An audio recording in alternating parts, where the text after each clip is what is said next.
Good day. Please stay tuned for the next 20 to 25 minutes as we unpack 3 interesting topics in this how-to guide video.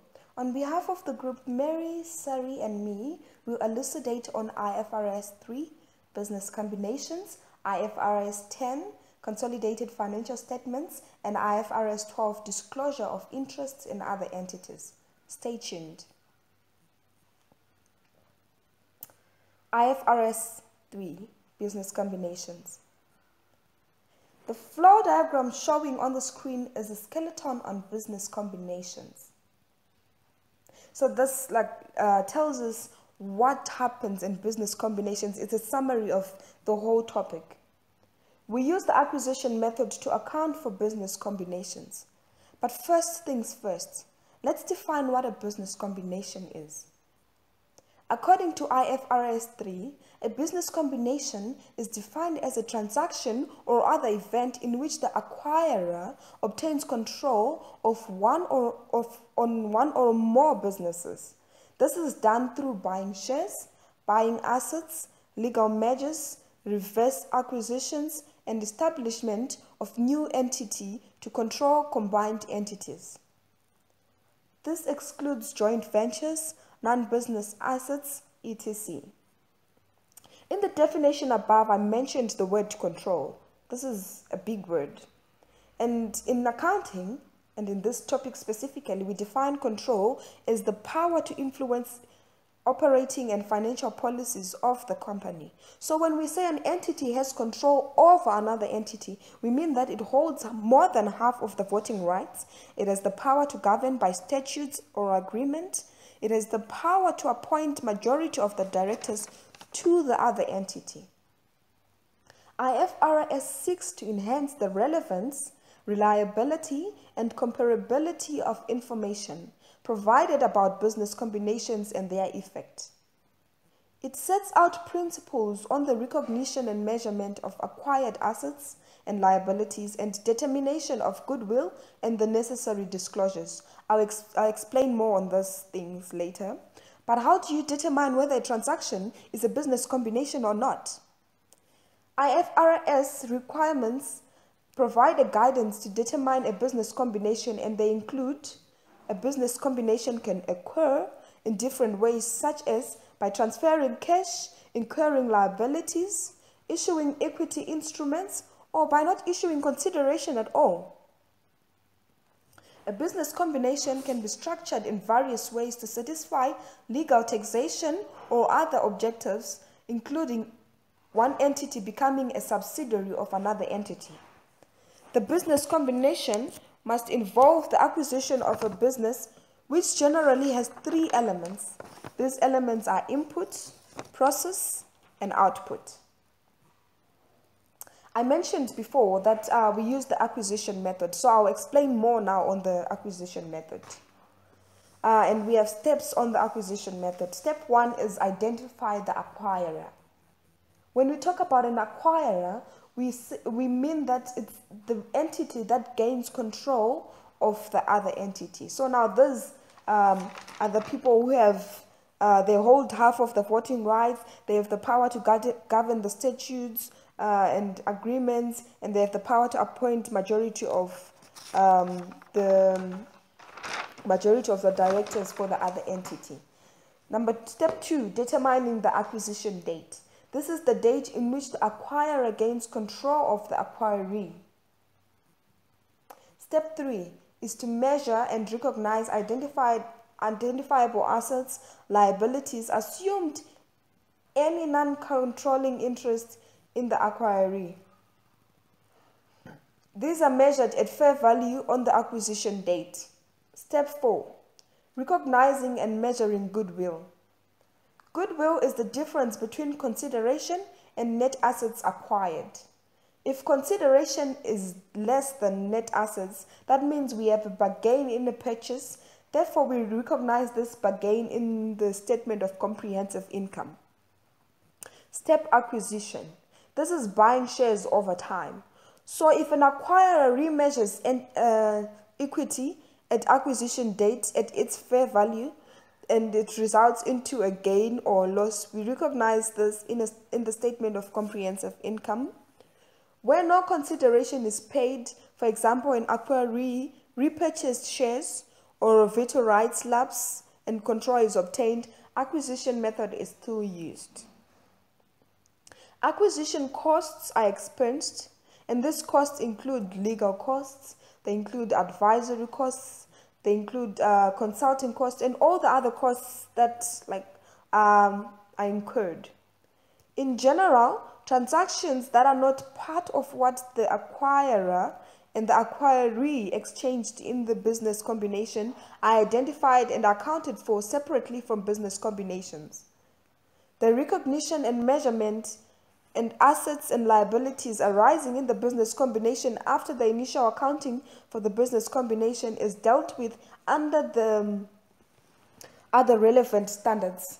When determining whether a particular item is part of the exchange for the acquiree or whether it's separated from the business combination, an acquirer considers the reason for the transaction, who initiated the transaction, and the timing of the transaction. The measurement period. If the initial accounting for a business combination can be determined only previously by the end of the reporting period, the business combination is accounted for using provisional amounts. Adjustments and provisional amounts of newly identified assets and liability must be made in measurement method.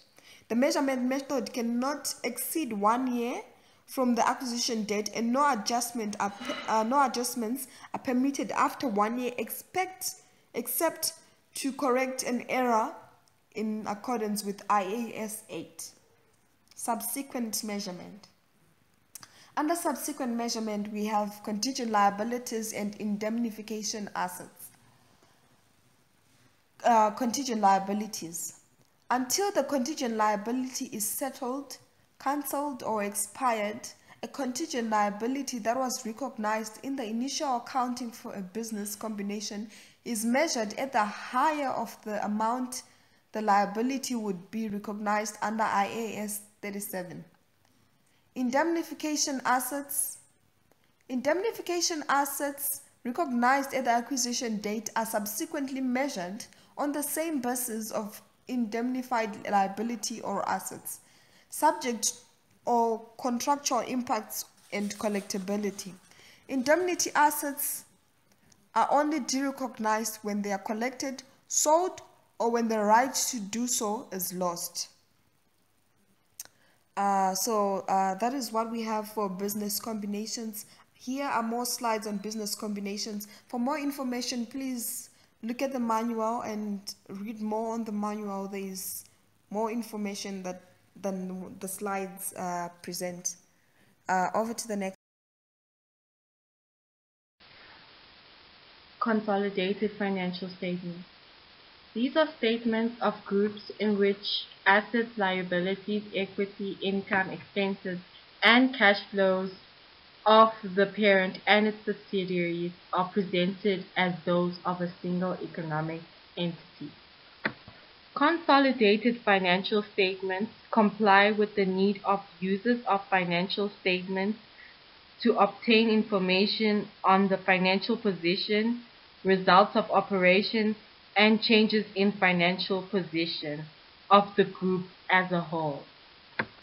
A parent shall present consolidated financial statements using uniform accounting policies for life transactions.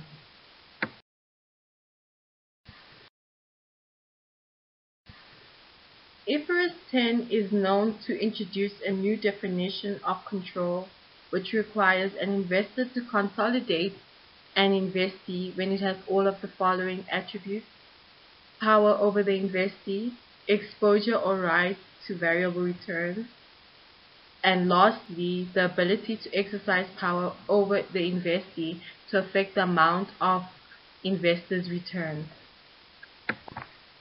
The fundamental procedure to be followed when preparing consolidated financial statements is to eliminate the common items between the groups as well as combining the remaining items.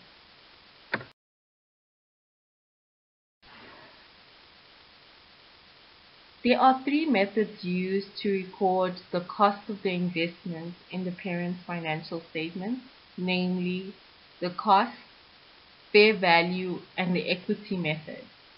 In the example presented below, we are displaying the cost method.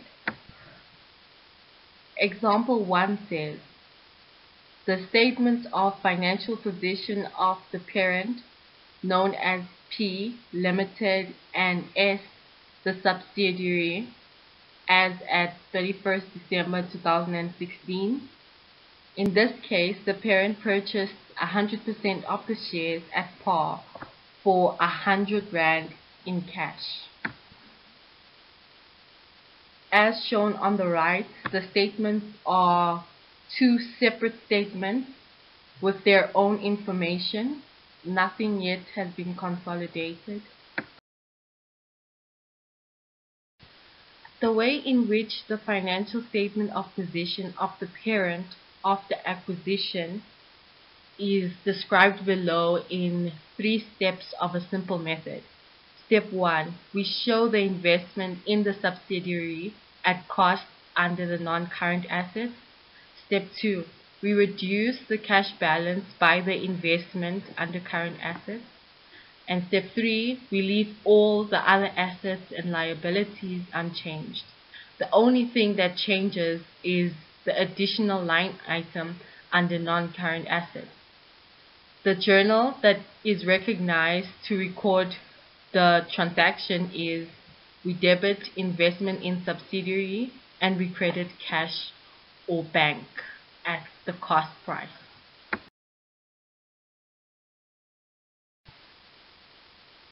When compiling the actual group statement, 2 points must be kept in mind.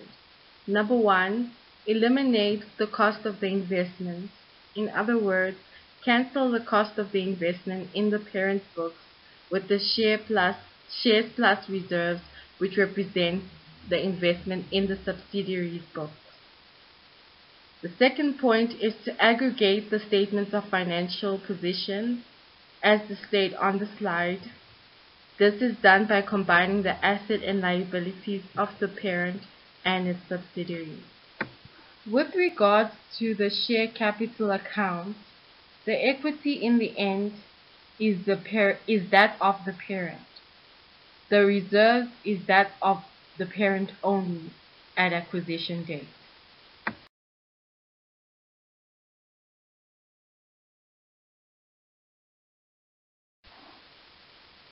A brief depiction of how the analysis of owner's equities is presented below.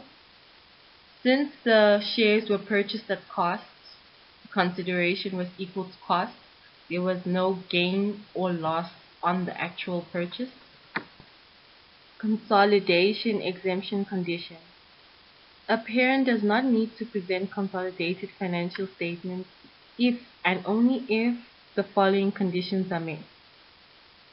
The parent itself is a wholly owned subsidiary, i.e., it's 100% owned by another entity, or a partially owned subsidiary, which is more than 50% of it is owned by another entity, and its owners have no objections. The second one would be the ultimate parent company produces consolidated financial statements. The parent's debts or shares are not traded in the public market, or the parent has lost control of a subsidiary. In these cases, financial statements of the parent do not need to be consolidated. Pre- and post-acquisition reserves. This has to do with the subsidiary reserves, namely retained earnings. At pre-acquisition, the retained earnings are comprised of the profits at date of acquisition, and it is not consolidated but is included as part of the cost of the investment. In the group reserves, we would only include that of the parent. Post-acquisition, retained earnings of the subsidiary reserves only contains profits after the date of acquisition, and it is consolidated, and group shares are included in the group retained earnings. The group reserves in this case would include that of the parent as well as that of the subsidiary.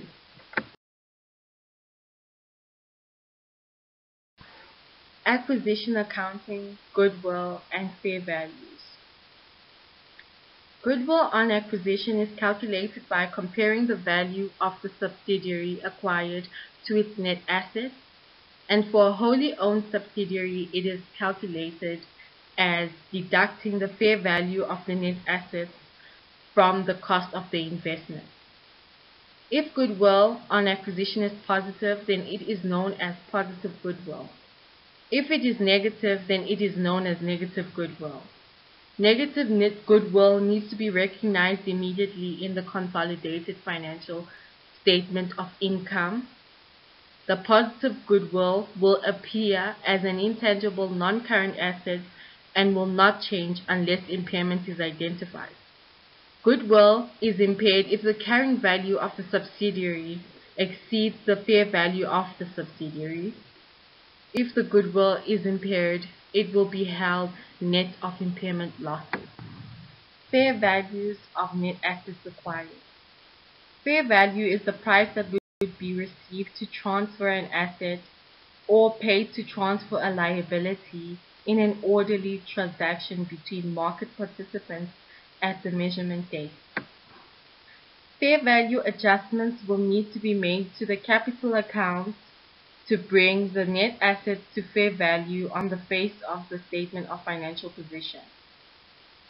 The adjustment to the capital account must be done at the reporting date. We must make adjustments on the face of the statement of financial position when adding across the assets and the liabilities. The simple method that must be followed in order to succeed this is: Number 1, apply the fair value adjustment to the subsidiary's capital account and its net assets. Number 2, calculate the goodwill on acquisition. This is the difference between cost of the investment and the fair value of net assets acquired. 3, eliminate the cost of the investment with the subsidiary's equity and reserves goodwill. And then lastly, aggregate the assets and liabilities of the parent and the subsidiary.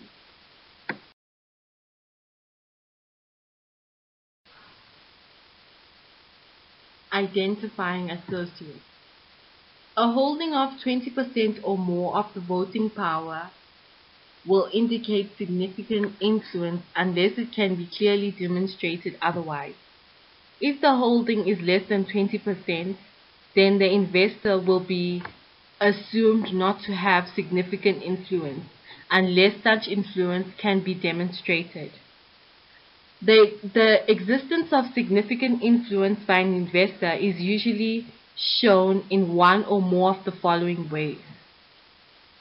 Number 1, representation on the board of directors or equivalent governing body of the investee.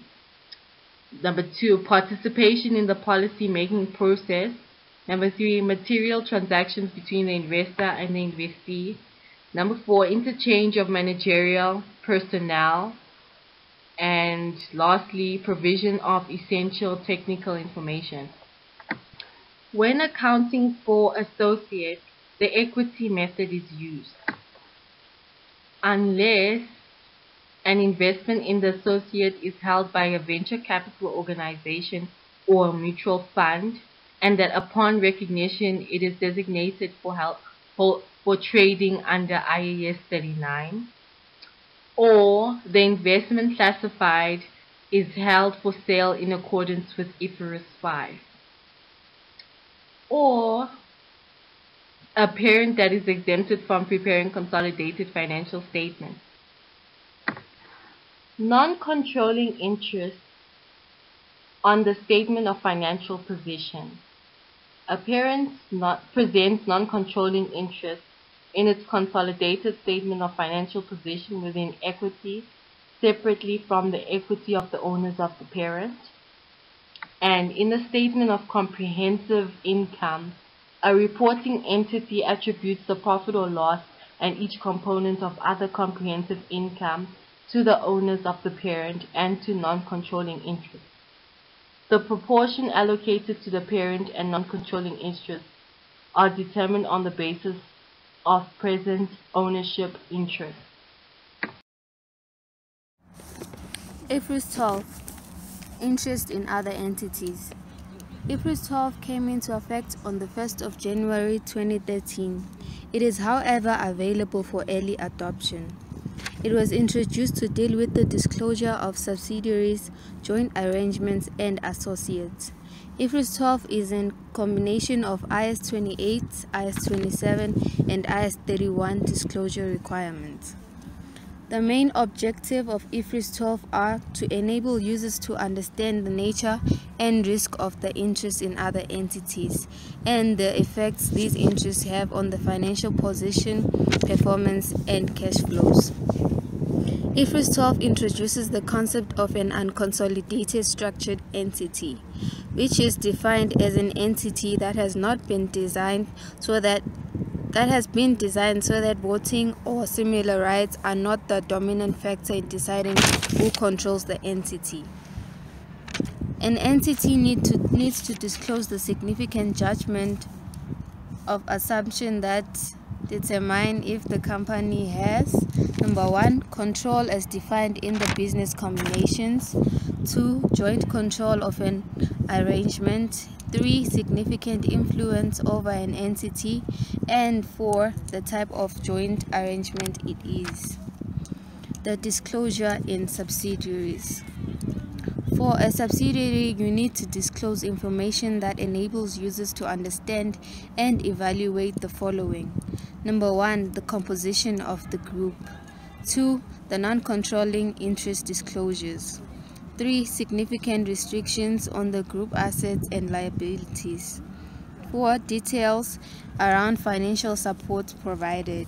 And finally, the consequences of losing control of the subsidiary. Interest in joint ventures. IFRS 12 requires a disclosure of the name and nature of the relationship, principal, place for business, and other stuff showing, which are currently displayed on the slide. Unconsolidated structured entities. Extensive disclosure is required to include the nature, purpose, size, and activity undertaken, plus how the entity was financed. The parent's ability to access or use the assets of a subsidiary and be able to settle its liability is an example of a restriction. This marks the end of our how-to guide, which summarizes IFRS 3, 10, and 12.